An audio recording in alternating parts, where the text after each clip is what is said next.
Lumalabas yung ano, nagpapalit pa eh. Ayan na naman yan, straight comb yan ah. Straight comb. Ganda oh guys oh. Kaya lang, naglulugon pa, nagpapalit pa eh. Newly harvest to no? Ay, nito Mendoza line din yan, di ba? Oo. Pero breed mo na yan. Breed ko na to. Oo. Ayan. Bali yung broodcock kay nito Mendoza, no? Ayan guys, straight comb, Henny. So, ito yung mga... Ano pa lang eh, Newly harvest pa lang, no? 10 pa lang yung binababa ng galing bundok. Bali galing bundok lahat to. Hardening pa lang pala.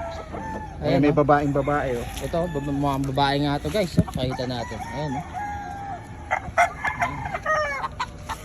Pero yung mga naka-cord doon, wala pa? Wala pa, isa pa lang yung panganay. Ayun pala yung ano. Oh, ayan guys. Kasi ito eh, late born. Late born pala yung mga Hindi yan. naman na, hindi naman na